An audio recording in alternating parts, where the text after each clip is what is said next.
Olá, pessoal! Graça e paz, boa tarde, boa noite. Bem, estamos começando aí mais uma live, tá? Para falar de coisas legais, bate-papo legal, uma conversa legal. E eu quero agradecer aí aos nossos amigos, os que têm nos acompanhado. A nossa live da semana passada, do domingo passado, nós batemos a marca aí de 16 mil envolvimentos, né? Eu recebi o relatório do Facebook, deu 16 mil envolvimentos. Eu fiquei feliz, porque a média é uma média de 2 mil, 3 mil, né? O máximo que a gente chegou foi 3.500 envolvimentos, e da semana passada, do domingo passado, nós batemos a marca aí, até hoje, de 16 mil e uns quebradinhos, né? Relatório do Facebook, porque nós fazemos pelo Facebook, não fazemos pelo Instagram. Futuramente vamos fazer também pelo Instagram. Eu só preciso aprender a mexer com o Instagram. E o tema passado foi sobre qual igreja era a igreja certa, né? Qual era a igreja certa, qual a igreja que agradaria mais a Deus, né? Qual que eu deveria frequentar. Eu tenho que frequentar uma igreja. Se eu não frequentar alguma igreja, eu vou ser condenado por Deus, vai ser pecado, né? Então aí eu expliquei a diferença do que é igreja para a instituição. E só recapitulando, igreja somos todos nós. E instituição é onde a igreja se reúne. Então tem aí como instituição, tem a Igreja Batista, Assembleia de Deus, Igreja Católica Apostólica Romana, Congregação Cristã no Brasil, Adventista, enfim, tem várias instituições onde a igreja, que é o povo, se reúne para venerar, adorar ou cultuar a Deus. E o nosso tema de hoje é um tema bem interessante, algo que ao longo da semana, dessas 16 mil, né, e poucas pessoas que acessaram o nosso vídeo, algumas delas comentaram, né? Eu vi lá os comentários, inclusive está lá está aí na página, né, do Facebook, na página da Vertical Church, os comentários no vídeo passado. Depois vocês procuram e vocês vão ver que tem alguns comentários interessantes. As pessoas falam: a igreja certa é aquela que você se sente bem, não existe igreja certa. Ou outros falaram: não, a igreja certa é a igreja tal. Teve uma senhora muito simpática que falou: olha, para mim todas as igrejas onde as pessoas se reúnem para adorar a Deus, para mim todas elas são certas.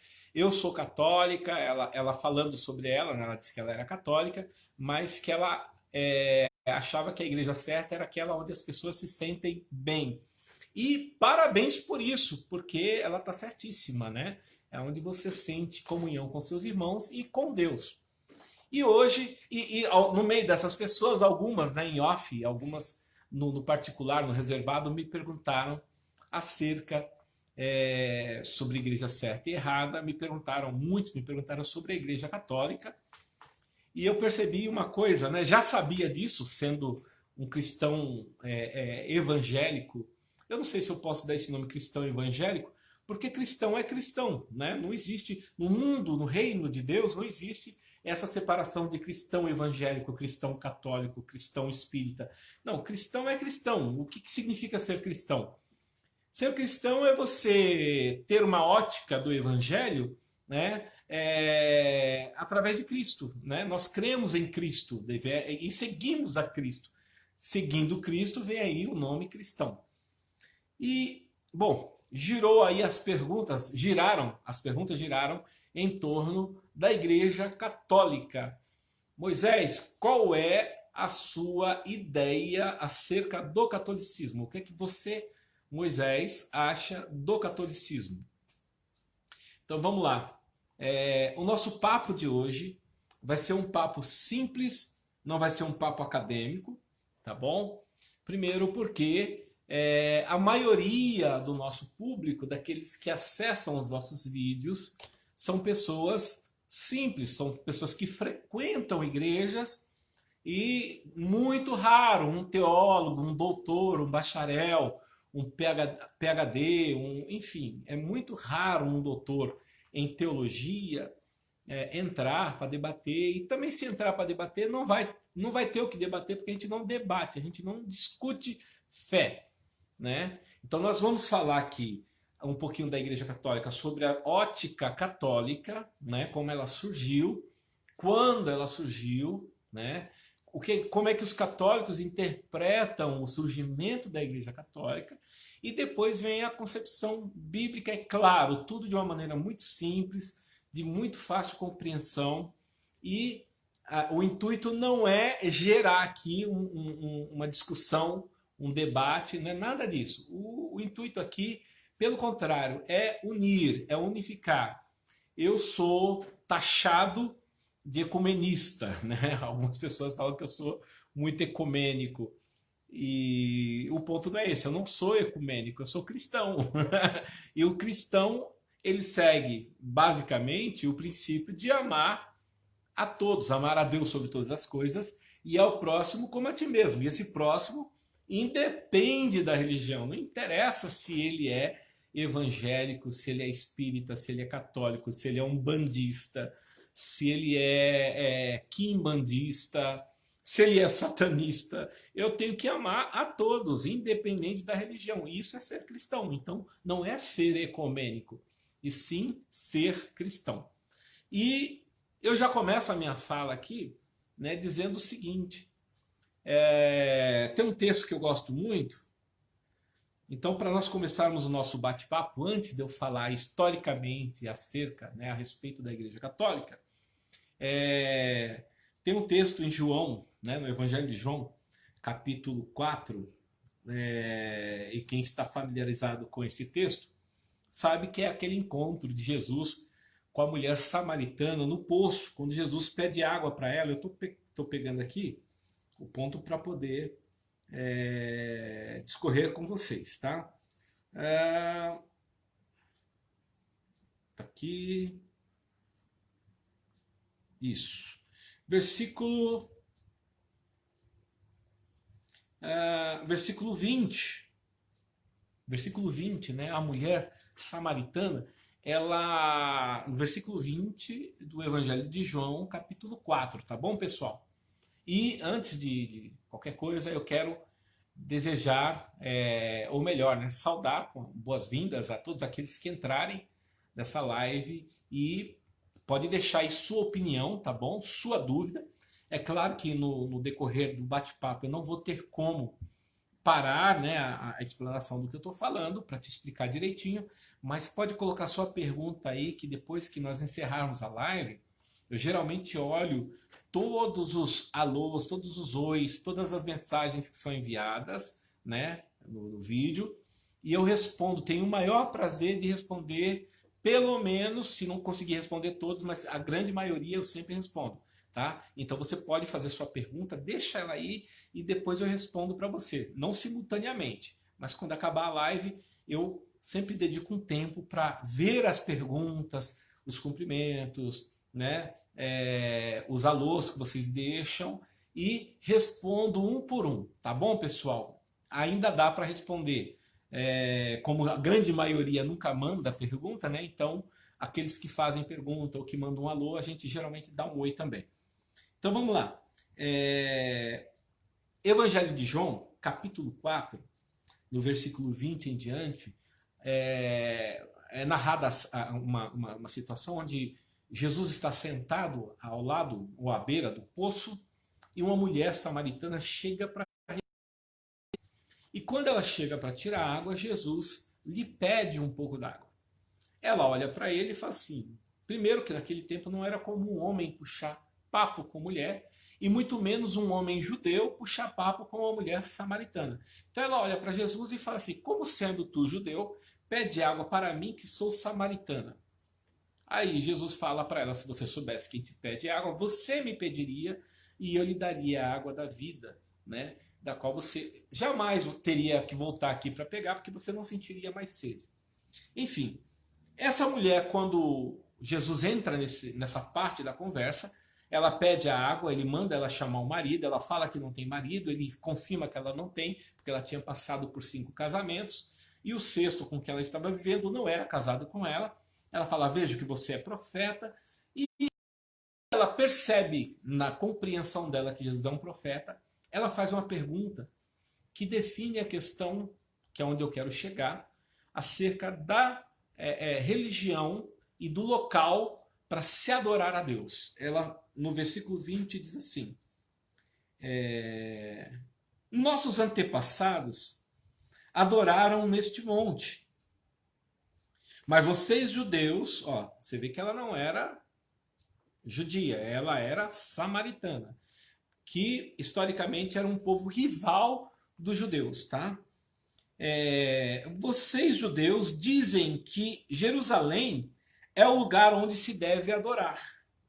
Jesus declarou, creia em mim, mulher, está próxima a hora em que vocês não adorarão o Pai, nem neste monte, nem em Jerusalém. Então Jesus pegou os dois lugares santos, o lugar santo dos samaritanos, o lugar santo dos judeus, e disse, olha, nem aqui e nem aqui. Jesus era judeu, então ele disse assim, nem no nosso lugar e nem no lugar de vocês. Vocês samaritanos adoram o que vocês não conhecem. Nós adoramos o que conhecemos, pois a salvação vem dos judeus. Vocês estão ouvindo aí? Se tiver, dá um joinha, só para eu saber que vocês estão acompanhando o raciocínio. Beleza, pessoal? Então, Jesus disse, vocês adoram o que vocês não conhecem. E nós, Deus, adoramos o que conhecemos, né? Olha lá.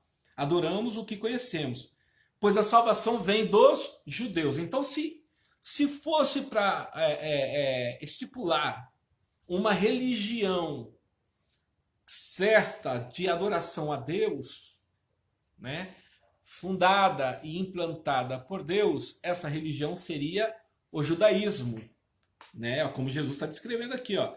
Pois a salvação vem dos judeus. Mas o que Jesus quis dizer com isso? Que eu tenho que ser judeu para ser salvo? Não. Ele disse que a salvação veio dos judeus. Por quê? Porque ele, Jesus, nasceu do povo judeu. Então, por isso que ele diz, a salvação vem dos judeus. Porque ele, Jesus, era judeu. Tá bom, pessoal? Estão entendendo? Se estiver entendendo, dá um joinha para a gente...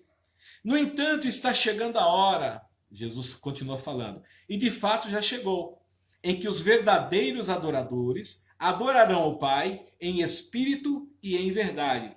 São esses os adoradores que o Pai procura. Deus é espírito, e é necessário que os seus adoradores o adorem em espírito e em verdade. Disse a mulher, eu sei que o Messias, chamado Cristo, está para vir. Quando ele vier, explicará tudo isso para nós. Então Jesus declarou, eu sou o Messias, eu que estou falando com você. O que me encanta na palavra de Deus é que ela é muito clara, ela é muito transparente, ela é muito fácil de se compreender. Então vamos lá. A questão aqui, uma pessoa pergunta para o próprio Jesus. Nós somos cristãos, nós evangélicos, espíritas, católicos, até mesmo os umbandistas que eu conheço. Os umbandistas que eu conheço são cristãos, porque eles acreditam em Jesus. Então, todos nós somos cristãos. O primeiro ponto é esse, certo? Então, qual dessa linha de cristãos é a certa? A católica, a protestante, a luterana, que é protestante, os batistas, que vieram dos anabatistas, os congregacionais, os episcopais. Quais são certos? Jesus falou que o lugar certo da adoração não era nem da Samaria, nem em Jerusalém. Que os verdadeiros adoradores, ele fala assim, está chegando a hora, e de fato já chegou, em que os verdadeiros adoradores adorarão o Pai em espírito e em verdade. E ele fala assim, não é nem lá e nem na Judéia. Não é nem em Samaria, nem na Judéia. Por quê? Não é nem num lugar físico, nem no outro. Porque a verdadeira adoração está dentro de cada um de nós. Então, qual é a religião certa? Ou a pergunta, né? A Igreja Católica é a certa? A Igreja Evangélica Protestante é a certa? A Igreja Batista é a certa? A Igreja Universal é a certa? Qual é a errada? A questão é que não existe igreja errada. E não existe a igreja certa dentro desse contexto que nós estamos falando aqui. Não adianta eu taxar a igreja católica como certa ou errada, ou a igreja evangélica como certa ou errada. Por quê? Porque adoradores de verdade não estão presos a instituições. E é isso que você que está assistindo esse vídeo precisa entender, porque não é a instituição que define o cristão ou o filho ou filha de Deus. O que vai definir o filho, a filha de Deus, ou o servo de Deus, é a postura desse filho ou filha de Deus. Moisés, o que é que você acha da Igreja Católica? Eu tenho uma gratidão imensa, enorme pela Igreja Católica. Por quê? Porque todas as demais igrejas que você conhece, todas, são de alguma forma oriundas da Igreja Católica. A começar pelos anabatistas, depois pelos luteranos, quando Martinho Lutero, né, escreveu a sua tese, fixou lá na porta da catedral. Os anabatistas, porque achavam que o batismo não podia ser por aspersão e sim por submersão, né? O batismo, aquele que você coloca a pessoa na água, né? E a pessoa inteira na água, representando sepultamento e novo nascimento, né? O católico já é o batismo por aspersão. Então, essas são dogmas, são doutrinas locais, institucionais. O batismo é necessário? Mas qual batismo é o certo? Por aspersão, católico, ou por imersão, né? O cristão evangélico ou protestante? Qual batismo é certo? Vai depender do local que você está. Se você estiver dentro de uma cadeia, preso, se converter lá, e não tiver um tanque, uma pia batismal para você ser imerso lá, vai ter que ser por aspersão, vai pegar uma canequinha d'água, derramar na sua cabeça e te batizar em nome do Pai, do Filho e do Espírito Santo. E você vai estar batizado. Porque o simbolismo não é como é feito, porque tiveram homens no passado, na antiguidade, nos tempos medievais, que não tinham condições, estavam no meio do deserto, não tinham um rio, não tinha um lago, não tinha uma piscina para batizar. E como é que esses homens eram batizados? Por aspersão. Então a Igreja Católica não é errada, pelo contrário, todos nós evangélicos deveríamos ser gratos à Igreja Católica, deveríamos ter um relacionamento. É claro que essa divisão entre cristãos católicos e cristãos protestantes, ela não vem de hoje, ela vem desde dos primeiros que se desligaram da igreja, eu costumo chamar a igreja mãe, a Igreja Católica, que também, na verdade, a Igreja Católica ela não foi a primeira. Você sabia, você, meu irmão católico, apostólico, romano, você sabia que a Igreja Católica ela surgiu por volta do ano 30 depois de Cristo? Pelo menos é como é dito, né? Dentro da crença católica. Quer ver? Você pode pesquisar aí. No ano 30, que é compreendido pelos católicos, quando a igreja surgiu. Por que ano 30? Porque Jesus morreu com 33 anos. Com 30 anos, ele começou o ministério dele. Com 30 anos de idade, Jesus começou o ministério dele. Então, os católicos acreditam que foi aí que começou a Igreja Católica. Só que a igreja que Jesus presidia não era uma instituição. Não era uma questão institucional. Porque haviam templos, havia lá as sinagogas.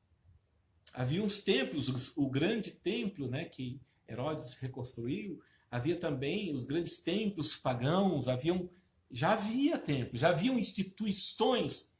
E detalhe, uma coisa que de repente vocês não sabem, mas as instituições religiosas daquele tempo eram associadas ao governo, todas elas. Por exemplo, a igreja judaica, né, o tabernáculo, desde Moisés, era associado ao governo, ao governante no caso, ou os juízes, ou os profetas, e depois ao rei. E a igreja era associada ao governo. Em Roma, a fé romana, que não era cristã, era uma fé pagã, e vocês sabem disso pela história, não sou eu que estou falando, é a história, tá bom? Não a igreja católica apostólica romana. Estou falando da fé romana. A fé romana era uma fé politeísta, eles acreditavam em vários deuses. Foi através dos judeus que seguiam a Jesus, judeus convertidos a Jesus, que deixaram o judaísmo e abraçaram a Jesus como Senhor deles. Através da morte desses judeus, alguns romanos foram se convertendo ao cristianismo, tá? Ou à igreja primitiva, a igreja dos apóstolos, que foi fundada por Jesus. Não era a igreja católica apostólica romana. Era se convertendo a essa nova fé, a um Deus único. O Império Romano tentou, ver aí pela internet, né? Os cristãos sendo massacrados nas arenas romanas. Diga-se de passagem, né, quem executou Jesus foi através através da condenação feita pelos rabinos da época, tá bom? Os rabinos da época condenaram, levaram Jesus perante o imperador romano, e Roma, o imperador romano, representando o Estado romano, tá? A nação romana, condena Jesus à crucificação. Aí vão dizer assim, mas não foi o Estado romano que condenou, e sim a multidão lá que clamou para crucificá-lo. Sim, mas debaixo da ordem, da assinatura romana. Ah, mas Pilatos lavou a mão. Ele não lavou a mão porque ele era simpático a Jesus, ele não lavou a mão porque ele acreditava em Jesus. Não, ele lavou as mãos para dizer o seguinte, ó, esse problema é de vocês, eu só vou executar. Mas quem executou foi Roma. A morte por crucificação era um costume romano, não era um costume judeu. O costume judeu era apedrejamento. Então Roma executou Jesus.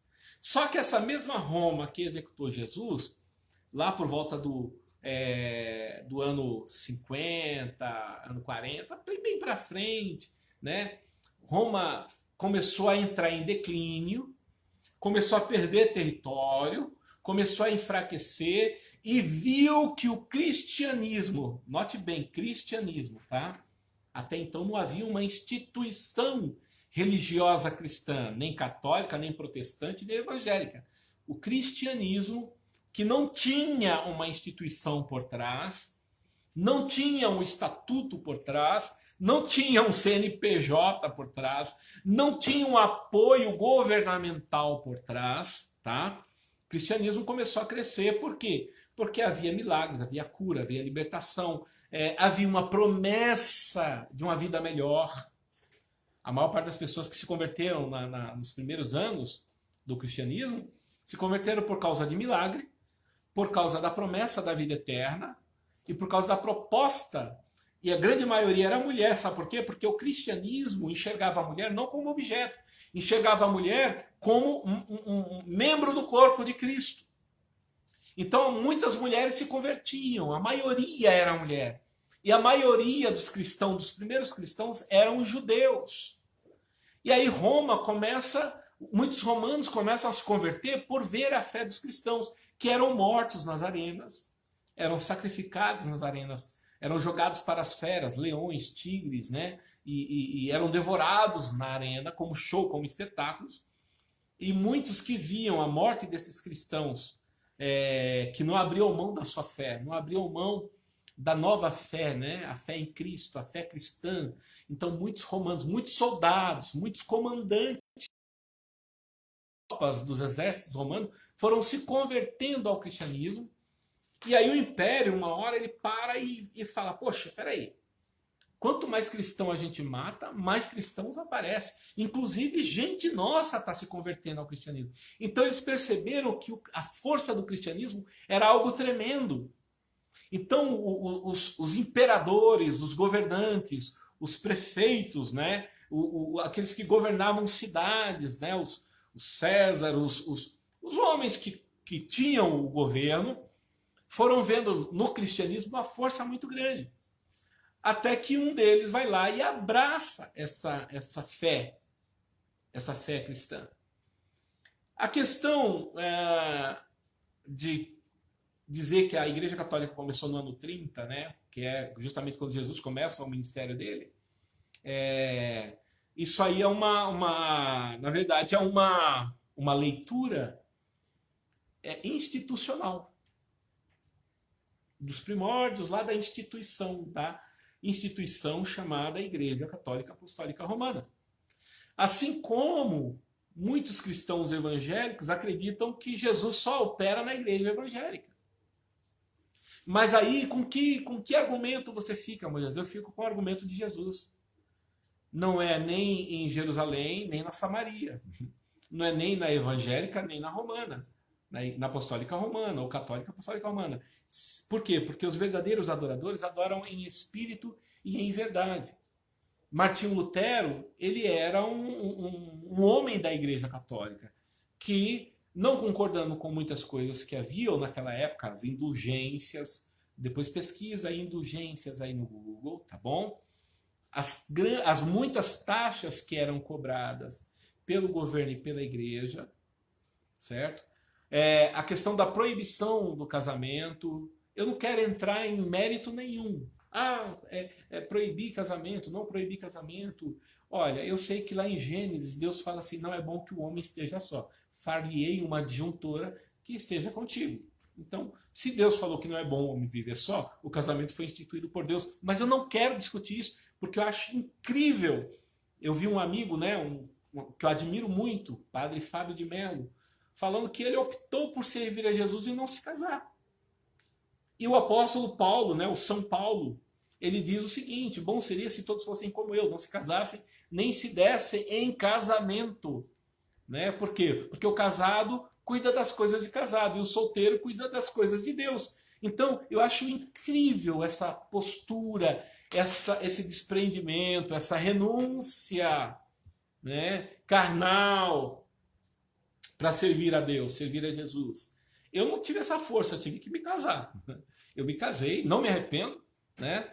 Mas a questão aqui não é essa. Então, dizer que a Igreja Católica é errada por causa do casamento, né? Foi um dos motivos de Martinho Lutero, não foi só esse, mas um dos, né? Martinho Lutero ter saído da Católica. Primeiro que ele não queria sair da Igreja Católica.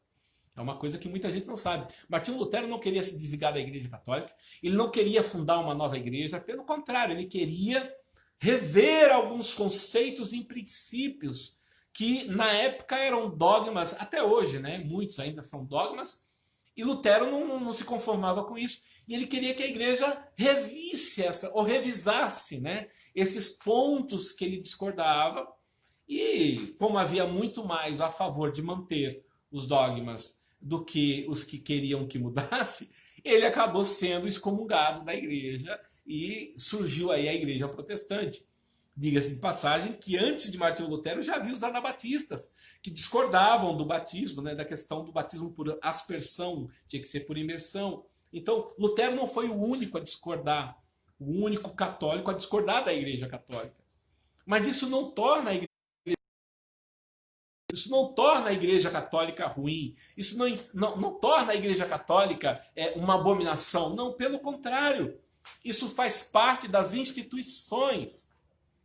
A Igreja Católica não perdeu o seu valor por discordar de Lutero, ou discordar dos anabatistas, ou de Calvino, ou de quem quer que seja. A Igreja Católica continua sendo um instrumento de Deus, usado por Deus, para que o Evangelho de Cristo Jesus seja pregado. Se não fosse pela Igreja Católica, eu não estaria aqui hoje.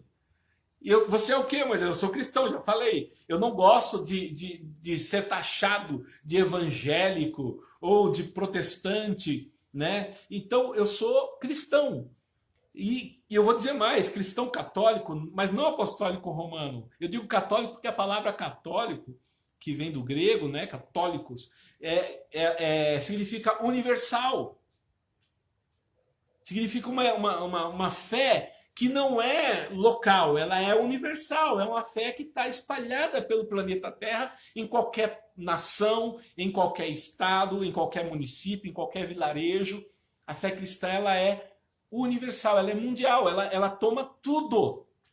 Então, por isso que o nome católico. Então, eu sou católico, porque eu abraço a fé cristã. Então, você, meu irmão evangélico, eu já conversei com muitos evangélicos que dizem que o católico é abominável porque ele é idólatra. Chamar um católico de idólatra, meu irmão, é o mesmo que chamar um evangélico de idólatra. Ah, mas eles têm imagens. Os evangélicos também têm. Eu que sou criado, nasci e fui criado dentro de uma igreja evangélica, eu cansei de ver imagens dentro da igreja evangélica. Ah, você está brincando. Não, mas tem. Por exemplo, quando eu era garoto, nos congressos anunciava, vai estar pregando aqui o pregador. Na época não era pastor, não, era o pregador Silas Malafaia. Aí superlotava o auditório. Aí, de repente, o pastor subia lá com cara de choro e falava assim, infelizmente, o pastor não pôde vir. Isso aconteceu com Silas, aconteceu com Napoleão Falcão, aconteceu bom, enfim, com muitos deles, né? Eu não vou lembrar de todos agora. E quando o pregador não ia, sabe o que acontecia? Metade da igreja levantava e ia embora. E por que ia embora? Porque essa metade que levantava e ia embora foram lá para ver o homem. É idolatria ou não é? Fãs do pastor Silas, fãs do pastor Ed René, fãs do pastor Paulo Leiva Macalão, que já dorme no Senhor, fã do missionário Manuel de Melo, fã do R.R. Soares, fã do Edir Macedo, enfim, idolatram homens. Se o pastor principal não tiver, você pode ver que quando o pastor local, o pastor que preside a igreja, o pastor responsável pela congregação, quando ele viaja, no culto que ele não está presente, falta um monte de gente. Aí eu te pergunto, é idolatria ou não é? Aí muitos vão dizer, não é idolatria. Claro que é, irmão. Quando não é pelo homem, é pela instituição. Não, a minha igreja é a única certa. Eu cansei de ver evangélicos, irmãos meus, falando que a única igreja certa é... Eu já vi gente falando que a nossa igreja, a igreja vertical, é a igreja certa e que as outras estão erradas. Idolatria à instituição, idolatra a instituição. O outro idolatra a instituição porque assim, a minha instituição, a minha igreja, os prédios são todos padronizados. São todos aquela cor, a mesma cor, o mesmo formato, e são todos próprios, viu? Idolatra o princípio de posse. E depois você vai chamar o católico de idólatra? Você que só vai na igreja quando seu pastor está presente, você acha que o católico é idólatra e você não é? Chegará um momento, e já chegou, disse Jesus, em que os verdadeiros adoradores adorarão em espírito e verdade. A igreja católica não é errada não, irmãos. Errados somos nós, frequentadores de instituições denominadas igrejas, porque nós puxamos a sardinha para o nosso prato. Nós defendemos os nossos pontos de vista e condenamos os outros que divergem da gente. Você diz que a sua igreja é certa e a outra é errada. Você condena a igreja católica, fala que eles são idólatras, e você também é idólatra. Você idolatra a sua esposa, você idolatra seu filho, você idolatra a sua namorada, você idolatra o músico que você gosta, o cantor. Você idolatra... Eu vi gente vendo a apresentação de Aline Barros se acabando de chorar, não é porque estava sentindo a presença de Deus, não. É porque estava vendo o show da Aline Barros. Isso é idolatria. Quando a gente vai numa apresentação de uma banda, ou de um certo grupo, ou de um certo cantor gospel, eu vejo as pessoas gritando como se fosse um show. E não é glória a Deus e aleluia, não. É a gente acabando de chorar lá porque está no show do fulano de tal. Isso chama-se idolatria. Então não venha me dizer que o católico é idólatra e você não é, porque você é. E outra coisa, só o fato de você discriminar a igreja católica já te deixa em falta com Deus, sabia? Porque Deus fala que você não deve julgar ninguém. Então você condena a igreja que te deu a Bíblia, Você sabia que a tradução da Bíblia foi feita, a tradução da Bíblia, certo? Foi feita por um padre. A Bíblia que você tem aí na tua igreja evangélica. João Ferreira de Almeida. Você pensa que ele era pastor? Ele era um padre. O João, o famoso João Ferreira, o Joãozinho, o João. João Ferreira de Almeida era um padre. E você falando mal da igreja católica. Então a Bíblia que você tem na mão hoje, ela foi traduzida por um padre. Ela chegou até você graças à igreja católica. O evangelho, né, Jesus fala que a salvação vem dos judeus, ele quis dizer para aquela mulher samaritana, olha, o mundo inteiro deve à nação judaica, certo? Pela salvação, porque a salvação veio dos judeus. Então, a salvação veio dos judeus, o Império Romano abraçou o cristianismo, espalhou para o mundo inteiro, você está ouvindo bem? O Império Romano, né, que assumiu o cristianismo, aí surgiu a Igreja Católica Apostólica Romana, e Roma, as cruzadas, as grandes cruzadas, né, promovidas pela Igreja Católica, nada mais era do que Roma impondo o cristianismo no mundo inteiro. Então, todos os países que foram alcançados pelo cristianismo foi através dos esforços da Igreja Romana. E você chama a Igreja Romana de errada? Não, me desculpa. É necessário hoje um pastor evangélico, cristão evangélico, vir aqui falar para você que você está errado. Quando você vê um padre na rua, seja grato a ele. Se possível, vai lá e aperte a mão dele. Dê um abraço nele e fala assim, muito obrigado. Porque se não fosse pela Igreja Católica, eu não teria conhecido Jesus. Está entendendo, pessoal? Então, o que nós devemos sentir em relação à Igreja Católica? Gratidão. Eu, quando vou à Bahia, não com frequência, mas teve uma das minhas primeiras viagens à Bahia, eu nunca tinha ido, mas uma das primeiras viagens, eu notei falta de uma igreja evangélica, e a família da Yolanda, a família da minha esposa, é toda católica. E eu conheci pessoas maravilhosas lá, católicos maravilhosos. E eu não estava no meio do povo evangélico, eu estava no meio do povo católico. Tratado, eu fui muito bem recebido, recepcionado. Eu fui tratado como um rei. E todos eles sabiam que eu era pastor. E me receberam muito bem, coisa que para mim foi um impacto muito grande, porque eu sabia de histórias que no Norte e Nordeste, hoje não, mas no passado, quando eu era garoto, os evangélicos eram muito discriminados no Norte e Nordeste.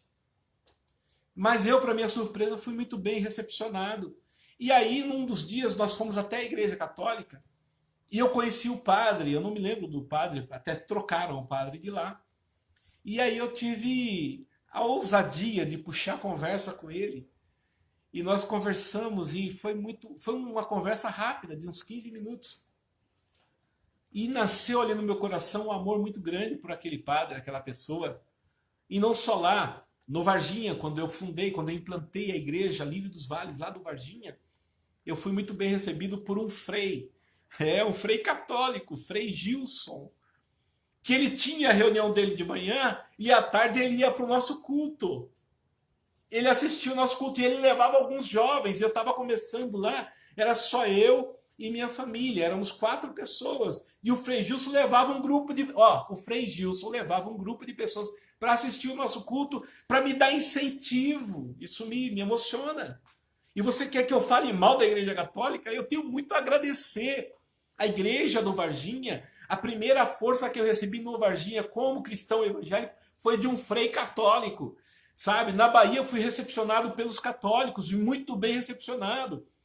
Um dos maiores inspiradores da minha vida como pastor, um dos maiores inspiradores, tive muitos, mas um em especial foi Padre Léo. Padre Léo, que já está na glória, Jesus já recolheu ele. Os católicos mais antigos conhecem Padre Léo. Padre Léo foi um homem que tremendamente usado por Deus nas suas pregações, que falou a diferença de ser cristão e ser institucional. Vocês estão me ouvindo? Quem estiver ouvindo, dá um joinha aí. Então, o que eu quero que vocês percebam É que a igreja certa é a igreja onde os adoradores adorem a Deus em espírito e em verdade. Você pode ficar na instituição que você se sente bem. Se ela é católica, evangélica, protestante, luterana, batista, anabatista, metodista, adventista, quadrangular, seja o que for. Você se sente bem, fique. Fique nessa instituição. Mas lembre-se, não é a instituição que te salva, e sim a sua postura diante de Deus, a sua posição diante de Deus. Os verdadeiros adoradores adoram em espírito e em verdade. Isso vai distinguir você como filho e filha de Deus. A Igreja Católica não é errada. E eu sei que muitos evangélicos depois vão entrar no vídeo, depois que acabar a live que nós postarmos o vídeo, vão entrar e vão tecer um monte de comentário, você tratado como traidor da fé e tudo mais. Mas olha, eu quero dizer uma coisa para vocês. Jesus fala para esta mulher, olha, chegará o momento, e o momento é esse, em que os verdadeiros adoradores adorarão em espírito e em verdade. O lugar não é Samaria e nem Judéia ou Jerusalém. O lugar certo de adorar a Deus é aqui dentro. Esse é o lugar certo. E eu acredito muito que em todas as igrejas, vocês estão me ouvindo? Em todas as igrejas existem verdadeiros adoradores. Assim como também, como no grupo de Jesus, havia lá um Judas, o próprio Jesus chama ele de filho da perdição, que não havia se convertido. Então também em todas as igrejas, todas as igrejas, todas, existem filhos da perdição. Mas também existem verdadeiros adoradores, que adoram o Pai em espírito e em verdade. Eu quero mandar um beijo muito carinhoso para todos os meus irmãos católicos, para todos os meus irmãos protestantes, para todos os meus irmãos luteranos, para todos os meus irmãos evangélicos, para todos os meus irmãos espíritas, para todos os meus irmãos umbandistas, hinduístas, enfim, todos, os meus irmãos que são do Islã, muçulmanos. Sabe por quê? Porque Jesus está voltando. Estamos vivendo essa pandemia, e essa pandemia ela está derrubando até mesmo a questão de você ter que ir cultuar na instituição, porque você não pode ir lá no prédio onde está a instituição religiosa que você serve a Deus, a sua igreja. Você não está podendo se reunir com os fiéis da sua igreja. Você teve que aprender a desenvolver o seu culto dentro da sua casa com a sua família. Então, essa pandemia veio para ressuscitar os verdadeiros adoradores. Então, eu quero deixar aqui um beijo para cada um de vocês, mas em especial, porque o tema hoje é Igreja Católica Apostólica Romana, então eu quero deixar aqui o meu beijo aos meus irmãos da Igreja Católica Apostólica Romana, e para não ficar somente que eu falei que a palavra não seria uma palavra acadêmica, tá bom, pessoal? Se surgiu algum acadêmico aí querendo causar, amém, me procura para a gente conversar, me chama lá no meu WhatsApp, me chama aí no meu MSN, né? Pode me convidar, eu vou ter o maior prazer de aprender com você. O papo não é acadêmico, o papo aqui é histórico e um papo sobre princípios. Para quem não conhece a Igreja Católica, né? Para quem não conhece a visão do início da Igreja Católica, eu vou ler aqui para vocês guardarem isso como registro, beleza? A história da Igreja Católica tem seu início por volta do ano 30 depois de Cristo, né? Ano Domini. Por ocasião do ministério de Jesus Cristo, nosso Senhor, e da escolha dos 12 apóstolos, com os quais Jesus Cristo mesmo edificou a sua igreja. Então, dentro da visão católica, Jesus edificou a sua igreja no ano 30, com os 12 apóstolos, escolhendo dentre eles um como principal, primeiro entre iguais. Ouviu a palavra iguais aí? Não é que ele era único. Ele era o primeiro entre iguais a ele. Simão, que ele mesmo chamou Pedro, o que reconheceu como o Cristo. Simão que reconheceu Jesus como o Cristo. Se bem que também, né, Jesus ele fala bem claro que não foi Simão, que a ideia de reconhecer ele como Cristo não é Simão. Jesus fala assim, bem disseste, né? E o que ele disse pelo Espírito Santo. Que o Espírito Santo revelou a Pedro que ele, quer dizer, o Espírito Santo usou como, isso está lá no texto, como o Cristo Filho de Deus, que havia de vir para reunir o povo eleito de Deus, disperso pelo mundo inteiro, pois sobre esta pedra havia ele, Cristo, de edificar a sua igreja, que é um só corpo, como Jesus Cristo mesmo, como cabeça. Como dizia já São Paulo, o apóstolo, e como dizia já Santo Inácio de Antioquia, foi um dos primeiros bispos lá. Um dos primeiros bispos da mesma Igreja Católica, que viveu entre o ano 35 e 107 depois de Cristo. Onde está Jesus Cristo, está a Igreja Católica. De fato, a Igreja de Cristo é uma só. Ela é una devido à unidade dos cristãos em plena comunhão com Cristo e com seu magistério eclesiástico, representado principalmente pelo bispo da Diocese de Roma, que é o Papa, sucessor de São Pedro, apóstolo, havendo o magistério eclesiástico da mesma igreja estar em plena comunhão com o mesmo sucessor de Pedro, estando então também em plena comunhão com Cristo, que a Pedro confiou por primeiro seu rebanho a ser apacentado ainda nesta peregrinação na terra, até que ele, Jesus Cristo mesmo, venha em seu advento a julgar vivos e mortos, quando então arrebatará, ou seja, levará consigo sua igreja à plenitude do reino dos céus. Essa é a compreensão católica do surgimento da igreja, com quem, na crença católica, a igreja começou através de Cristo, que foi passado para Pedro, e de Pedro, assim, sucessivamente, para os papas até o dia de hoje. Essa é a fé católica. Eu não posso querer tocar num princípio de fé. Se eles acreditam assim, amém. Se isso, amém, glória a Deus. Né? Nós temos uma concepção um pouquinho diferente. Nós não vemos Pedro como esta pedra dentro da compreensão católica, né? Como ele sendo ele a coluna da igreja cristã, da igreja. Não. Nós temos Pedro como, assim como aqui mesmo o texto diz, né? Como um entre os seus iguais. Poderia ter sido João, poderia ter sido André, né? Poderia ter sido qualquer um, Bartolomeu, né? Qualquer um deles. No entanto, Jesus se dirigiu a Pedro porque Pedro revela ali que acreditava que ele era o Cristo, o Filho de Deus. Se a gente fosse aprofundar nisso, lá na frente a gente vai ver o mesmo Pedro negando Jesus, dizendo que não conhecia ele. Nós vamos ver o mesmo Pedro voltando a pescar, porque ele deixou de crer que aquele era o Messias quando Jesus foi morto. O mesmo Pedro, depois ficando sem graça, quando Jesus ressurreto aparece entre eles, e esse Pedro fica totalmente sem graça, até que Jesus dirige a ele a pergunta: você me ama? Por 3 vezes, e ele na terceira vez, constrangido, fala assim: tu sabe todas as coisas, aleluia, tu sabes que eu te amo. Então, o mesmo Pedro que declarou que ele era o Cristo, esse mesmo Pedro negou ele.